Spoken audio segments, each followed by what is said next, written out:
كتاب رياض الصالحين باب فضل الذكر والحث عليه. وعن سعد بن أبي وقاص رضي الله عنه أن رسول الله صلى الله عليه وسلم كان يتعوذ دبر الصلوات بهؤلاء الكلمات: اللهم إني أعوذ بك من الجبن والبخل، وأعوذ بك من أن أرد إلى أرذل العمر، وأعوذ بك من فتنة الدنيا، وأعوذ بك من فتنة القبر. رواه البخاري. وعن معاذ رضي الله عنه أن رسول الله صلى الله عليه وسلم أخذ بيده وقال: يا معاذ، والله إني لأحبك. فقال: أوصيك يا معاذ ألا تدعن في دبر كل صلاة تقول: اللهم أعني على ذكرك وشكرك وحسن عبادتك. رواه أبو داود بإسناد صحيح.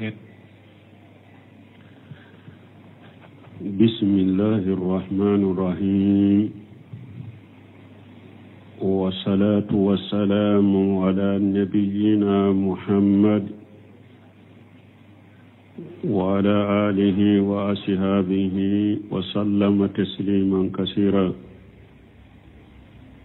سبحانك لا علم لنا إلا ما علمتنا إنك أنت العليم الحكيم. أستغفر الله الذي لا إله إلا هو الحي القيوم وأتوب إليه. اللهم انفعنا بما علمتنا وعلمنا ما ينفعنا وزدنا علما. بيه تراتسوية هجرية باكلاني كمناني أني بناني أني ولون فلا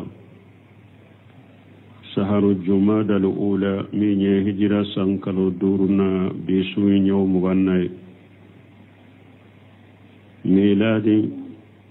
nasaraw ka jate ba fulani mugani duru sankalo tani kelena bisuinye o tani kelena ambe dawra bugu masila rajjabu ambo kono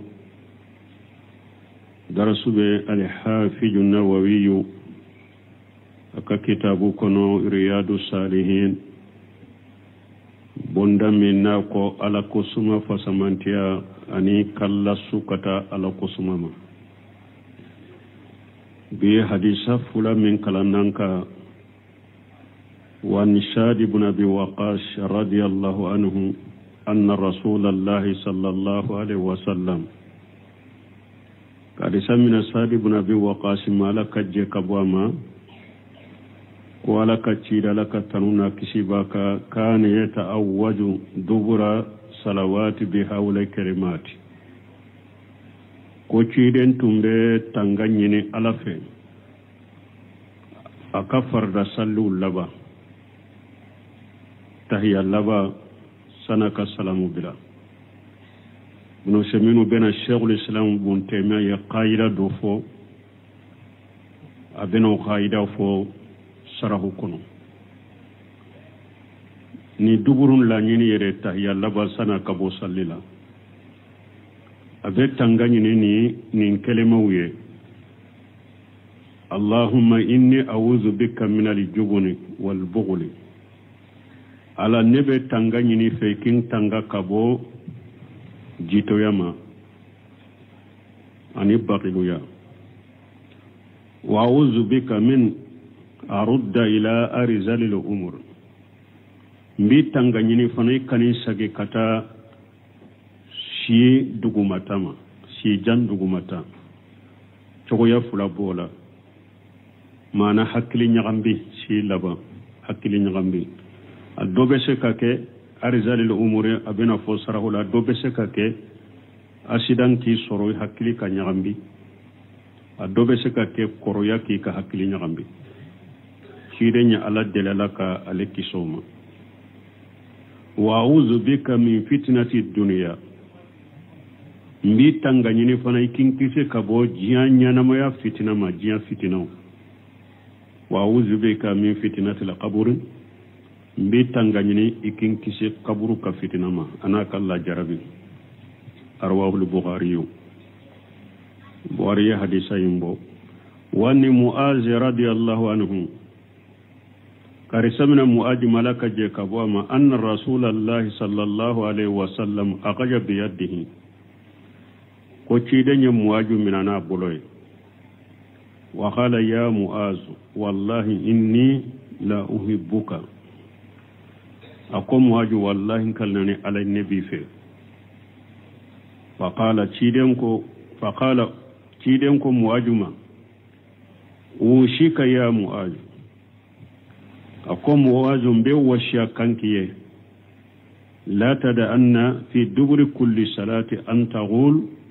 اللهم إنا على ذكرك وشكرك وحسن عبادتك إيكا فرسل لبا إيكا تهيا لبا سانيكا سلام بلا كانت توي أبدا إيكا فونتي على ندمه إيكا كوسماكا إيكين دمه إيكا بركاداكا إيكين دمه إيكا بطو تشغنيمالا أرواه أبو داود بسناد سيئين أبو داود حديثا ينبوني سندو منك كنه أسره نندو نصره لهاجه من الأذكار التي تقال دبر الصلاة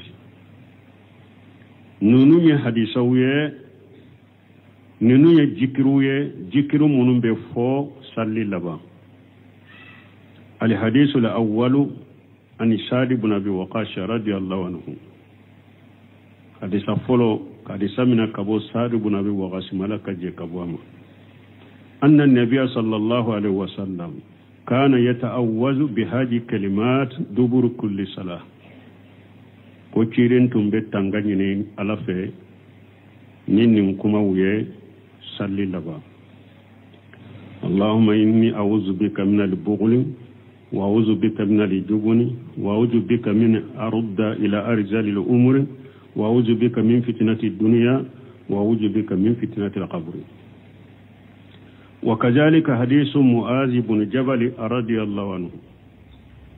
أبو تشوكلين معاذ بن جبل كحديث لك جيكابواما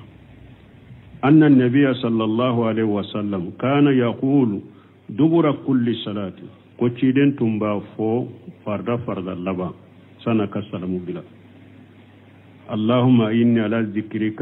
وعلى شكرك وعلى حسن عبادتك فكلمة الدبر كلمة من فلان يقول لبا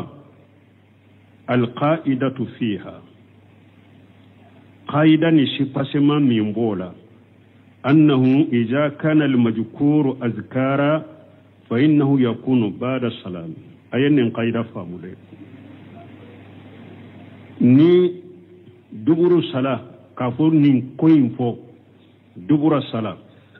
na ya soro jikiru de do la nyini ye salamu kofede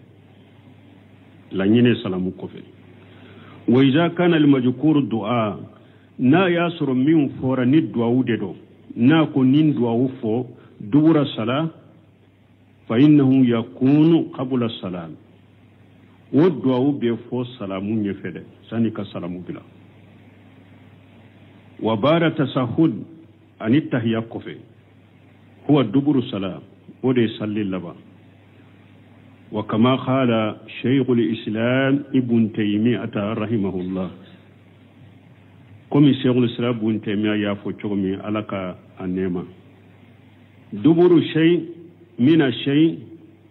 akofel laba abo feindela كما يقال دبر الحيوان لمؤقرته أبيكم إني بافو دبر الحيوان فين ينميا الدبر أو يموني اللبا كفلا ولا حاجة فيكون حديث سعد ابن أبي وقاص وحديث معاذ بن جبل ننكر سعد بن أبي وقاص كحديثا أني معاذ كحديثا يكون حاجة دعاء قبل أن تسلم نين دعاء بفو سنك السلام دبلا إذا انتهيت من التسهد نتلا تهيلا إكا تهيلا ونتلا تهيلا نين دعاء بفو يردلا ودياتو دو بمواجو اللهم إنا لا ذكرك وسكرك وسن عبادتك وبعدو salamu ko fe ajikaru de la me shaul sila bunte me ya qaida min fo nimbe fo tahya labande la ni tahya banna sani ka salamu bila wala salamu ko fe o taye munye anyo fo anko niye salamu bila kinye silento koroma ika fa astaghfirullah اللهم أنت السلام منك السلام تبارك يا جل جلال والإكرام نية لمرا كينيسي جماما إباف لا إله إلا الله وحده لا شريك له له الملك وله الحمد وهو على كل شيء قدير اللهم لا مانع لما أتيت ولا موتي لما منيت ولا ينفع ذا الجد منك الجد لا إله إلا الله وحده لا شريك له له الملك وله الحمد وهو على كل شيء قدير لا حول ولا قوة إلا بالله لا إله إلا الله وحده لا إله إلا الله ولا نعبد إلا إياه له النعمة وله الفضل وله ثناء الحسن لا إله إلا الله مخلصين له الدين ولو كره الكافرون salamu ko fe ben nunun de fo wala anye tesbihu chogo woro min fo ube ulu dola kelenge na ya soro futiri de do ga yatul kursi kala ka kulin nunun kala siya saba saba la ilaha illallah wahdahu la sharika lahu lahul mulku wa lahul hamdu wa huwa ala kulli shay'in qadir bo fo sinyata ni fajiri de do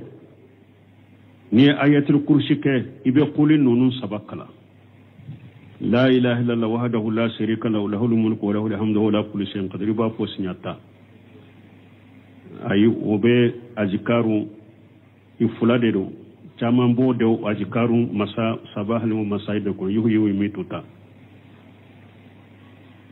wala ni fo ni sogoma do iba fa allahumma inni as'aluka ilman nafi'a wa rizqan tayyiba wa amala mutaqabbala donc ninde ajikaru ye munum be fo salamu kofe me muwaju tamin fulani nye ani shadu bunabi wastamin fulani nye na ko dubura kullu sala nimbe fo de nitahya labam banna sani ka salamu bila ibe nunun fo wa min qawlika a'udhu billahi min azabi jahannama abika kuma la mbitanganyene kinkisi kabo jahannaba tasumama ومن أجاب القبر جهنم لا جابا أن قبر لا جابا ومن فتنة المحيا والممات أن ينما يفتنا أن سيا كف فتنة ومن فتنة المسيح الدجال أن المسيح الدجال فتنة تقول إبافو اللهم إني أعوذ بك من البخل والجبن وأعوذ بك من أرد إلى أرذل الأمور وأعوذ بك من فتنة الدنيا وأعوذ بك من فتنة القبر هذه 5 أشياء تستعيذ بالله منهن نيفندورو إبتانغا ني على فلكي تانغا كبوما الأول البغل وهو الصف بالمال نيفندورو نيبتانغا ني نيفندورو يكاتهيا لبا ساني كسلامو بلا ibe ala tanganyina kisi nifenduru ma folo ye munye bafiluya tege mangele ya kakanu in kan na folo kanu kojugu wasani fulana ali jubunu jitoya wa huwa suhu bi nafsi jitoya ye munye kabagiluya kini ninye fal bughlu أن يمن الإنسان ما يجب عليه بجله من مال من زكاة أو نفقات أو إكرام الضعيف أو غير ذلك بغير يا جماعة هذا ما دينك فيم بولي كوبالي مانا إكان كمين بو كوبولي بالي ناكران نفول من ماله إكان كمين بو إكان نفول لا كابولي بالي نيتابو komi jaka ube nafaqatu ube dunan bonya ni dunan jigne ka kanka bonya ni minye wa khairi zalika linuna nyugonaw ikanka na fulo boka do minna ka baka na fulo dola ine to ko bagiluya wa mal jugunu me jugunu jitoya fa an yasuha al insanu bi nafsihi hada maden ka bagilu yani yere ninye la yatakhaddamu fi jihadi yakhsha an yuqtala ite ta jihadu la ibe sira ikanafa wala yatakallamu bi kalami haqq yakhsha an yusjana ibe sira kacinya kuma fo ni ibe sira kacinya kuma fo ite kinya ita kuma ni cinya ni be sira ikanu do kasola kuma siba zalika ni nunu na nyono fa haja jugunu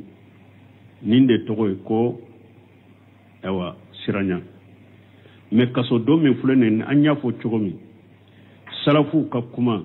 abdurrazzaq al-badri ko be hatagi ni salafu ya kuma fo ni don ka ya kuma fo abe hatagi ya fo ka kala karamo nyuma de makaramo baw nu be salafu ka kuma faram fansiya ye mutasabiha be qur'ana ayaw la chogomi mutasabiha be hadisa la chogomi mutasabiha be qur'ana salafu fana ka kuma fo uka kuma mi mutasabiha be uka kuma mi nani uka kuma mi na jele no fuku fara nyogon kare ode be boda so minye abdurrazzaq badri be nimfo dawabitu ali hajri ali hajri sarai dawabitu hajri sarai aben nunu fo yorodela mana ni kanki yere tige bidamu go mununa sariya da tige ni sariya yere tige dawabitu munun bala aben ni fo yorodela salafun nunun ka kuma ube hatagiya iki kala uku kala karamola ni arrashiduna fil ilmi nu bese ko hatam panchiye parce que mutasabiha beyula al hajri sarai abo fo yorola useminu fleka ni foya jumuno ye munye ka sira ka ciya kuma fo nugu do kasola kasoro semunu ba fo yoro wore ni hada made sirana kon ni nye ciya de yede me bi ni nye ciya info mbedde woni tora surala akwa daga rai ka ciya info litoe kata wakati min na bese ka fo ni fitina te yala abo fana fo yoro wore mo be siga cinya do foli toy ni israelem bi yere koro ube israelem bi kan na folo koro ube israelem be ka dawa koro cinya ni nya fo bi ko ni abeke fitina me mbese ka cinya ndogo ka toy sani wakati wore abese ka fo ka soro fitina tala ako ni cinya dogo ni sababu ye ako fente ni na cinya bese ka dogo ni no sababu ye me ya fule ka fo jumuru ye munye ka sira ka cinya fo ka cinya kuma foli toye ni be sira kasonya donc ne ni mesisa kuma be sisa har ni kaso don bala ibi dabo akoro kasoro faran fansa babulo dora faran fansa de har nu gudo kaso de la ibo fode kuma utekele nyade misali la uba misali ya komi ahmad ibn hanbali ka joyoro nyona في خلق القرآن أحمد دو يتاويلك تمام دون أحمد كاسو دون كاسو كنو أقوم منا أحمد نلا جابا بيبي دا إكا إتا فود كو قرآن يدام فيني أكو كاسو كنو نانا كنمالا لاجيك kala ndem bora kaso kono na le akene mara abbe hada madde kalimu tigin unu ka papier akwa be munaya ukambe ahmada ka kumare makono na ko qur'ana ye danfen da be sebe abe toka kala fukata janwule na ko qur'ana te danfen ya be sabe abe kala fukata janwule kala nde na yo fo ahmado bo ko e yere ni e yere nyana ne be se kinyere kisi chogodi kanin jama wuyu waya fili nede nimbe toala ninja ma wuyu waya in ka tostinya ka qur'ana te damfe ni tinya foli min dilolembe manton de be fili kofe ni o tinya ma fo kuma min na ma fo manton de be fili e kofe donc o tinya sugu hari ni be sa hari ni be do kasola ibo fode comme ahmada nunun tumbe place mina ibe tinya fo yoro de la voilà mais na ya soro ote e mo wore be se ka tiyen foni eto fardun kifaya do mo wore be se ka tiyen foni ete ume eye mo minye ete comme ahmara tumbe joyoro minna eto joyoro nyogonanga donc yi ka dawa sirani kama donc yi yere ka sirani kama yi ka na furu tinyali sirani kama al mudaratu iboke ninye jugunu tay ako wala yatakallam bi kalami haqqi yaqsa an yusjana ako jugunu ye munye ni te cinya kuma fo ni be sira ukanu do kasola wama subha zalika ani nunu na nyogono fa haja jugunu ako ninde togo ko jitoya wama a'udhu bika min an arudda ila arzali al-umuri arzalu ya anni ardawhu wa anqasuhu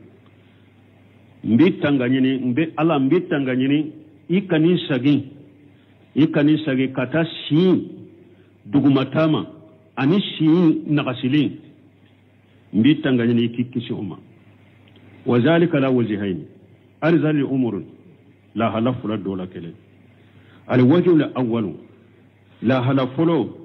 an yuhdasa lil insani hadisu hada made accident do kiso fa yaqtalla bi aqluhu ika hakli katinya ni asidaye fa yahjiya ebe kuma do fo kuma munu utu kalama fa yuradda ila arzali umur nimbe hada made sage kata shi nagasilima wa yashira kasabiyin ibe laba komi demisen fitide ibe kuma do fo utu kalama ni nya fuloy ولوجه الثاني لها فلنا أو أن يكون ذلك عن كبري وبأرزل الأمور كك نكروياي لأن الإنسان فسك هذا مدى كلما كبر وبلغ 40 سنة هذا مدى ني إكروبيرا دوبك كفري سيبنا ني سيرا سنبيناني بدا يأخذ في النقش يبين نقصي دكما شغلا hada madembe jidila fangani hakili dafalila ni beta kata binani dema me ni sera sambi nani madron nagasi de bedamina kasagi kofe walakin an-nas yaghtalifuna me hada madun tekelenya minhum man yanqusu kaseera mogodo ben nu sera binani ma ulu ben nagasi fangani hakili la kosobe wa minhum man yanqusu qalila do ben nagasi fitini de be bula hakiluni fangala lakinnahu la budda an yanqusa me la budda hada madin koni la budda iben naqashida ija balagha al 40 ni koni shera sambinani la budda iben naqashi kumase naqashilun de tekelenya ko min hada madon tekelenya chukomi faqad istawa wa kamula ni hada madin koni shera binani ma idda fara idara kenyera idda fara mana ewa ika hakili dafara astawa ika fanga dafara wa kamula ika hakili dafara wa shayu fem fana fule idza astawa wa kamula na dara kenyera adafara akhaja fi naqsh aben naqshi de damina ni fem koni dafara dro ben naqshi de damina famina an-nas man مغودوبه يرد إلى أرزل الأمور في قوة الحسية وقوة الأقلية فيدأف بدنه مغودوبه نوسا غير كتاشي نغسلما وكفنا توفنا من نابه كنكا وبين نغسي وقواه الأقلية أكا حكلي فنفنا بين نغسي فيدأف بدنه فرقلو بين نغسي ويحتاج إلى من يحمله ويقدمه ويوجهه وما أشبه ذلك أتجيب حتى جاء مغدولا من باتا وبي مغمي نابي باركنا وبي مغمي نابا بلا سرا ونانيغنون أو لأقلية وبي مغودوكا حكلي بين نغشي بأن يهجيا حكلي نغشي من يبكما ودوفاتو كلام ولا يدري ما يقول أحكلي بيتيا أبكما كما فوكما منو أبي من فواتادو فرد إلى أرزل الأمور يسمل حاجة وحاجة كهذا مدين ساقي كتا si dugumata mani si nagasilen abenninta juma ni juma ma kana min haris min bi ma kana bi hadisi wa ma kana bi sababi taqaddum sinni bihi min ni abi soroni asidaye ube min bi soroni si janfade arzal umur bi hada mare soroni ko fulay abenninta imma asira do ka hada maden sura ki ka hakli nyagambi ube si janfale ki ka hakli nyagambi summa innal insana wa kufi hada maden ija wasala ila hajil hali nasallallahu an yujana wa iyyakum minha ni hada maden sherani la halama ambe ala dali ala kanina au kishi uma fa inna ahlahu yamalluna ikademba ya yere ubella fu korode wa ibin nege bo ulade ahluhu alladhina hum asfaqu an-nas bihi ika demba ya min ka mugo munu nu ulu de be hinnila kateme mugo beka yati abuna minhu wa yamallunahu ube shege ni yede ube shege ila fo in nege be bo ula ربما يتركونه في مكان تتكفل به الحكومة مثلا أبس أدوبس كيره ني نجوا إيكا دمبايا وسجنا إلا دونيلا إنجوا بورولا وبسكتا إدي حكومة ما منهم بسكا أو إمارة كم بكافر جمانا ولا تقوم نمي مبكر لا درا بيتا بلا أو muso korba mara yorola faamaw bolo ni min fa korola doro abeta pili chokorwa mara yorola faamaw bolo akon ni ewa koroya do be ni ka demba ya sigera ikoron yi nege boula ubese kan ninkila wa haja la sakka anna li insana la yardahu nin fulen ni shikaten ni na hada made shite sonnima ni mandi mwashiya ولا يرد لنفسه أن يصل إلى حاجة لحد هذا مدين شيء مندي إكاشين ندعرما وتسقط أيضا عنه الصلاة نسرا ننقصه ما فلا ندعرما صلي ببيكا بويكا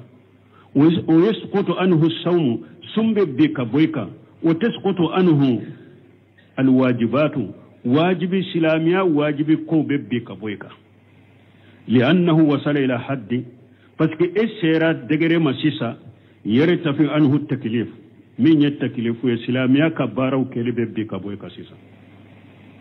نيكور لا فو حكلي تيانا وبي أسيدان نيسرو فو حكلي تيانا بي من فويتا كلام يري إلا دون بغي بي نجبولا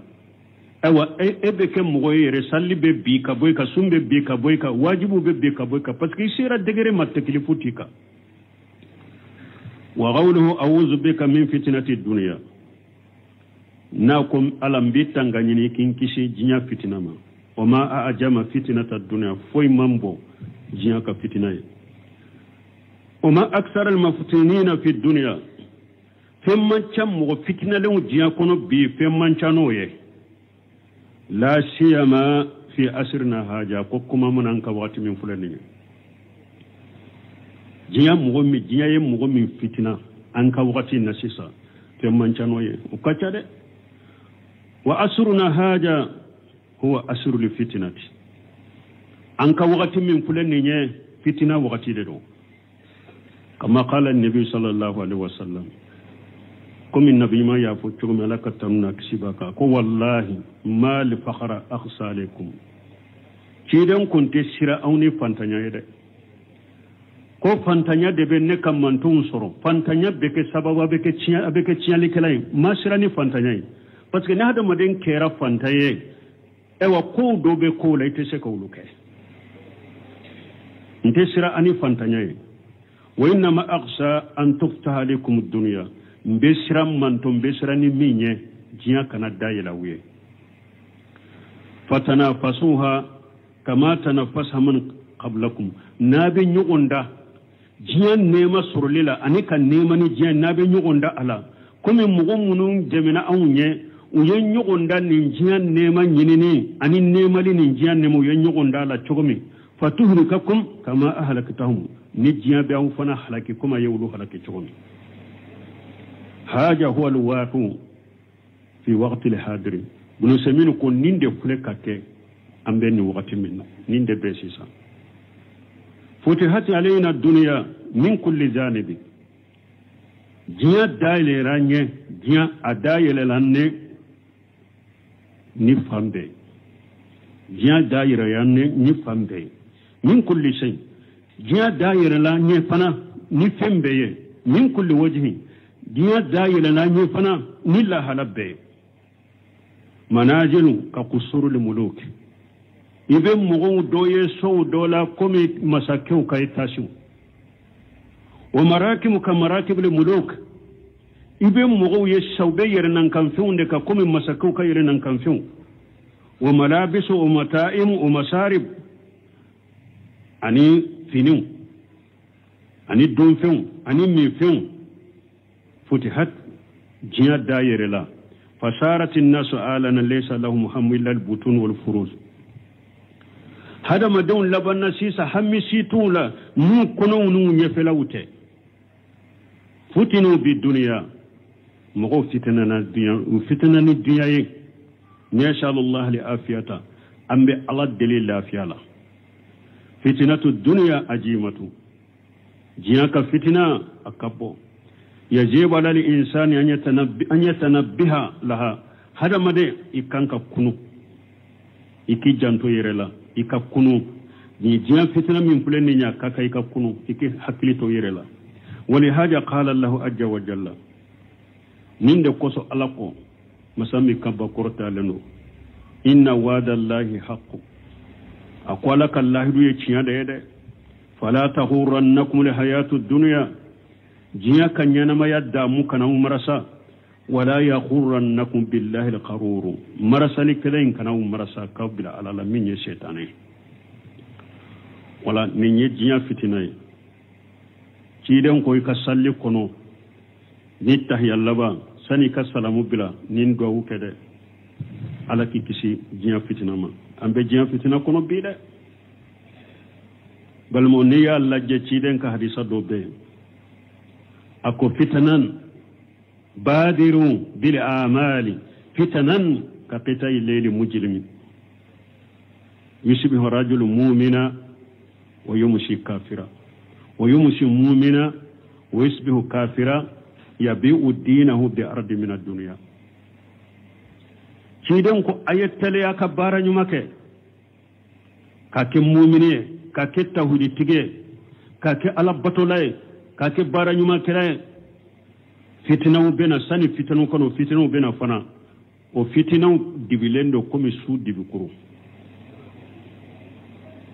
ite yele nyete bodaye ite tafando yerela mana ciani galon yere de be nyagambi ete cinya yere don galona ite cinya tigi bo do ka bo galon tigila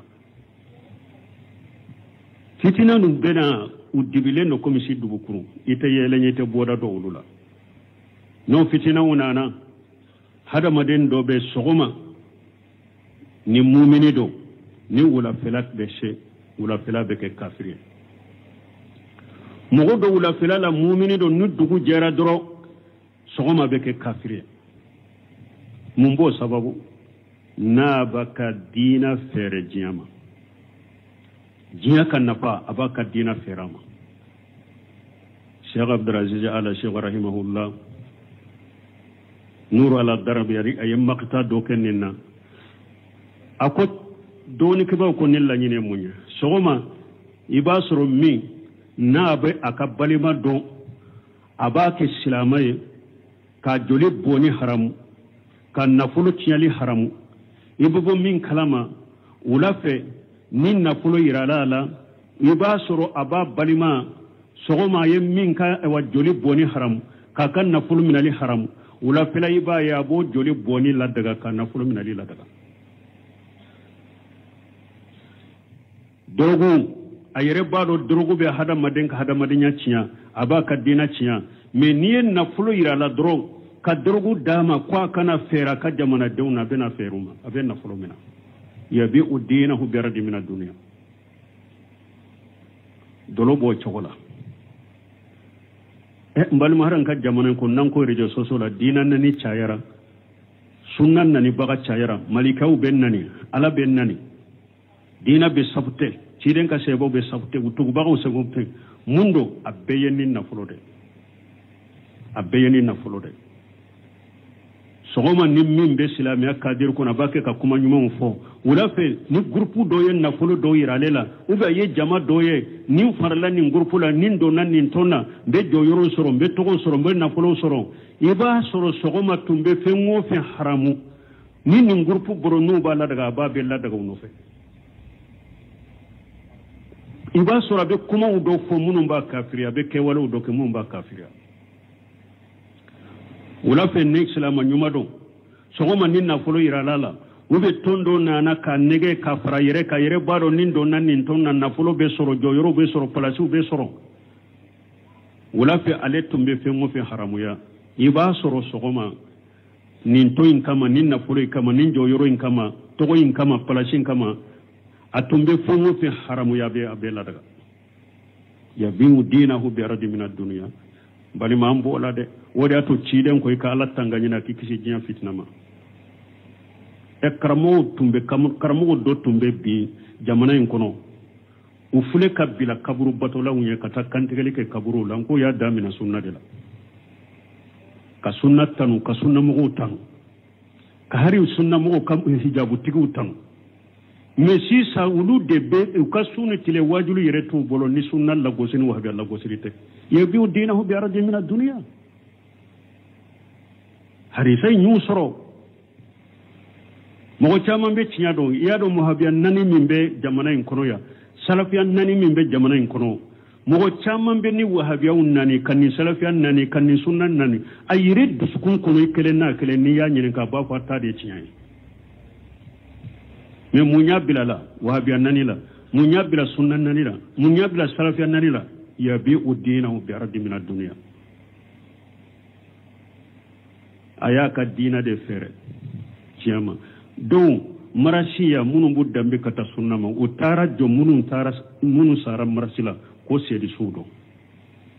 anyame utara jamana kofe mogo yu nyinin ka muhadaran ka conference kono na ko marasi tanka dina la repew munya akomo ewa marasi min sara la ye sedi suya atara fo yam fate dina kono ya bi udina bi radi min ad-dunya don yo marasilla daga jamanan kono ya nunun na le ko marasin tanka dina kono an ka dina e fama bonya de sunna e fama bonya ni fama karama de ka suru ka teme ya yere ulu yere de bilala marasi tugu nye ka marasi ka kutubo kalaka ka ladaga ka conference ko ka ladaga ulu chaman ba fo sisa ko tanka dina kono bo sini ni mo wore nana fana jama wore nana fana yado place be soro tu wori ira la tuguni awa uba haramu ya tuguni uba la daga tuguni photo do kakka seti follow la uye photo haramu jamana en kono ya photo sube sisa association sorola munum bu financer ka wori fara nyogon ka doma ka so jowye ka misiri jowye wa association mo be ewa photo la daga la o tese ka fo dakono ko fuite photo la mesuso kuma sera ube daga to nyina la ube munu nyame do yere la ko ale ya ani karamugo do yere baroke ko karamugo ke tumbe kuma fulo munu fo sisa na ka kuma utekele yede ako che ni mugo kera ni association de bi financer kuma do be kuma wala tese ku fo wallahi jamana en kono ya ko ni mugo kera sisa association de bi financer ki ka ko beke ko tiela kuma do be kuma la tese ko fo de ya bi dinahu bi ardi min ad-dunya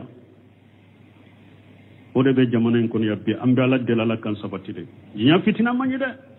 ni mo ni ma sa folo kana dayire la de ni ma sa folo kana dayire la dawude ke ci de fule kan nin do mu fo nin do fo ka salle labarna de dawude ke ala kan sabata ala kan labanye ambe jiya an ka wakati laba min fule ni nye fitina be jiya la kosobe wa wuzu bika min fitnatil qabr fala ikan kisi kaburu fitina ma أو من أجاب القبر أو بقبر لا جابا وفتنة القبر أيضا فتنة عظيمة قبر فنك فتنة تغني فتنة با إذا دفن الميت وانصرف عنه أصحابه ni su nu yi sudo munun tare sudo nu yu u koddi u yele mana kaboila kaburula hatta annahu la yasma'u qara'ani alihim hari ikasamarau ka dugumalala kasamarau ka usagito ibame munun sarifun anhu usagito kaboila ukasamara ka ibame atahum malakan yashalani ar-rabbih wa dinihi wa nabiyhi malika fula benima ubinyin ka fula binyin ka kaboy tigi alama ubinyin ka kaboy ka dinama ubinyin ka kaboy kan nabi mama in kana mu'mina khalisan ajaba bisawab na yasuru ya mu'min khalasilende ye ibe malika fula jabini sababai wa qala rabbi allah wa nabiyyu muhammadu wa dini al-islam iba fon tigi alaye ntigi alade nkan nabi nyumay muhammadu de nka dina islamiyya de wa in kana muriyan aw munafiqa ajana allah wa iyyakum min zalika minna ya suritum be jiya kuno yere jiranti de ye ube munafiqi de tunye ala kan kisoma ala kan neni aw kisoma qala ha la adri ibe yere ke komi be miri kuma ina kafo mete se kafo iba fo ha Allah ba iba fo ladri ntado fayudrabu bi miri jabati min hadidi uba fo de mal mitriqa ubu gosinin nege marato doye nege fi marato wal miri jabatu min al hadidi qalu mislu al mirtiqati miri mitraqati ko abe komi marato nege fi marato ni jabu manye ibolo ima se ka jabu info malika fulay mbi gosi tilo fulani nyonche ni nege fi marato wa haja qad warada fi ba'd al ahadith ni nege fi marato min fulani nana hadisaw dola annahu law istama alayha ahlun minna ma aqaluha min ajamatiha koni minna mogo munun be nyogon soro minna hiju wakati nu be farala nyogon ka ku kam marato inta ka bu no la utese minna mogo be utese ka marato inta abunya bolo nasallallahu li afiyatan bi ala dilaka lafiya fayashihu shayhata yasmauha kullu shay illa sagalain yani al jinn wal insa ni i kont inte jabu ndo malika fulay vi gosi nin nege fi maratoy mo munum be nyugo soro minna hiju wakati nuko kam maratoy inta utese ka taka boy nola nu yu gosi na itilo fulani nyugonje ibe kulo kanna tembe bi ka kulo kamme fo jinani haramade tembe bi ka kulo kamme wa haja min rahmatillah ni alaka nema de na yake jinani hadamade anna allah ta'ala la yusmiuna la yusmiuna ajab al-qabr ni alaka nema katamade ni ala ma ke nambe kaburu la jaba me antilo la kanto jiyankunu liannana law sami'ana an-nasa yu'ajabuna fi quburihim ma taba lana aish nantu nye mugo munum be la jabo ka kaburu kono nantu nye ka la jaba yugo la jaba kayme an kan yana mo yatunte se ka diambolo wala asabana la qammu wala hujun qammi ani dusu kasi tumban soro in kana qariban lana na ya soro ika bali masrudo do min bake kan la jaba akan la jaba kamme na ya soro bali masrudo do aqtatamuna min wajhaini ambe hammi soro ni la halafulay min qarabatihi la halafulu ambe hammi soro na pas kan bali masrudo ومن هاجر الأصوات المجيئة أو أن كم من فنبه هذا مدين جاتك أم به قمنو فنائه وإن كان خير قريب أيضا أجينا منه نا ياسر هران كبال مسروط فنا أن جابتك أم به يري ناي فتنة الخبر فتنة عظيمة أو كبر فتنة با نسأل الله أن يؤجنا وإياكم منها ambe ala delineni aw ala kankisama ala ye hadama den nema la jaba min beke kaburu kono nama alla mi ala hadihi ashiyau kana nabi sallallahu alaihi wasallam yuallimuha ashabahu nin ko munun fuleninye ciden tumbe nunu la duniya ka shebawla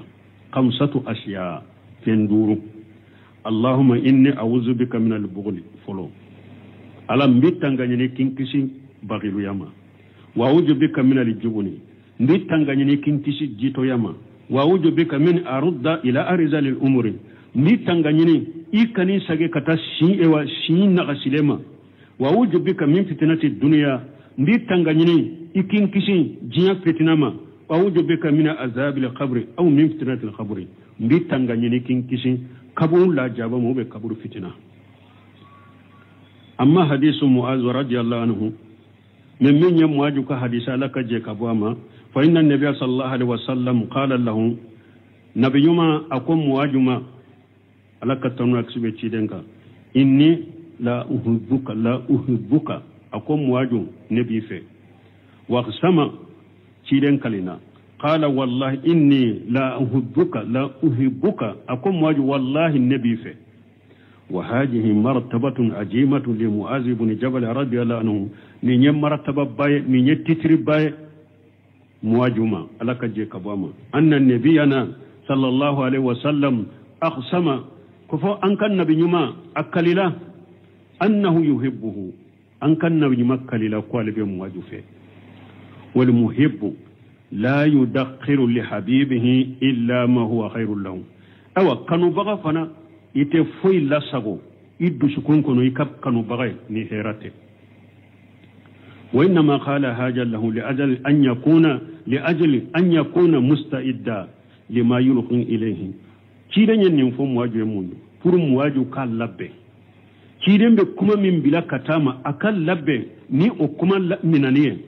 li annahu yulqin ilayhi min muhibbi parce que kuma min ba fe kanama kuma imbe bwakano bagade fe kanama akal labbe kuma lamri kama summa qala lahum wa kofe ciden kwama la tada an taqula fi duburi kulli salati kana toye fi duburi kulli salati maktubati farrasalli laba kana toye allahumma inni ala zikrika wa ala sukurika wa ala husni ibadatika wa duburi kulli salati ya'anni fi akhir salati qabla salam na ko farda laba la nyiniya salli laba sanika salamu bila hakaja jaa fi badi riwayati annahu yaquluha qabla salam bunu seminu ko nanan na chogo de la riwayu dolan nin chogo de la ko akannin do fo salamu efede salamu nyede wa huwa haqqu akode chinya fana nin do be fo de sanika salamu bila de وكما ذكرنا أن المخير بالدبر أي دبر الصلاة إن كان الدعاء فهو قبل التسليم أكو أبيكم يقولوا أكو تقومي كافو ني أو مين فورا كافو إكان نفو بالدبر فورا كاشري لبن دلا لانيني جمعي أي دبر الصلاة ني دعو دو لانيني دبر الصلاة مندو إذا كان الدعاء فهو قبل السلام قبل التسليم نا يسر الدعاء دو نمين فورا أسير لا الدعاء دو فورا كاسير منا كافون نين دعاء أفو في دبر الصلاة ني دعاء دو دبر يمبك مني صلي لبا سانيك بو صلي لا سانيك سلامك وإن كان الذكر فهو بعد التسليم من نا يسر نكما من فورا kasiri duburu sala salli labana ni jikiru de do o be fo salamu ko fere wa yadullu li hadhihi al qa'idati juma amba an kanda juma nye delilay nin qaida delilay juma anna rasulullah sallallahu alaihi wasallam qala fi hadith ibn mas'ud fi tasahhud lamma jakarahu kiden ko abdullah ibn mas'ud ka hadisala minye e wattahiyai تماما يتهيفو عبد الله بن مسعود يتهي اللبا قال ثم لتخير من دعاء ما شاء أو ما أحب أو أعجبه إليه ننون بيننا إلى تماما تشيدين عبد الله بن مسعود لا دنيا تهي اللبا أكون يتهيك وكفي ewa ika subantiya like duawumin kadiye ka subantiya ube duawumi ewa nkadiye ube duawumin kaba kolonde katuma ika fo sani ka salamu bila cire nyo fo Abdullah bu Mas'ud ka fo tahiyya laba tahiyya ko fe ni tahiyya dafara o ko fe aka sugantelike do min kada ko sugantiya kafo do min kada ya ko fo do min kaba ko ne katama akofo sana ka salamu bila amma jikiru min minye ala ko sumade fa qala Allah ta'ala ala ko ola masami ala min kurtalenu fa ija qadaytumus salatan fadhkuru Allah qiyaman wa qu'udan wa ala junubikum ni minye jikiru ka fo jikuru be fo salamu ko fere o fana della e jumay ala ka aya ala ko naka salli banna ay ala ko suma a jole ube akala ko suma a sigile akala ko suma na dale mbaw dilabuka wala famuraka fo shaykhul islam bun tamiya da qaida min fo anini ubno sheminu ya qaida in ke cinyai o mata uyere mate dele lawde bala Abdullah bin Mas'ud ka hadisa ni ciden koy katta ya laba duawdo kadi ya foye wala ni fengo fe nana ni duawde do na ko ka fo salli laba la nyini ye wala ta ya laba ne kisani ka salamu bila ni fengo fe fana nana ni jikuru de nu ko a fo salli laba aya nana ala ko na ka salli banaye ala ko suma ajole u ba usigede u be na baka dilanka qawlu inni ala jikrika yani kullu qawli yukharribu ila Allah ni muaju ko ni kiden ko muaju kafu ala ndeme ika kosumaka mana kuma nabi hadama dengere alala kuma naba gere alala wa kullu shay yukharribu ila Allah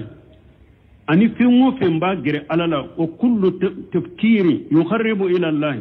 ani wa miru tashi naba agere alala fa huwa min zikrillah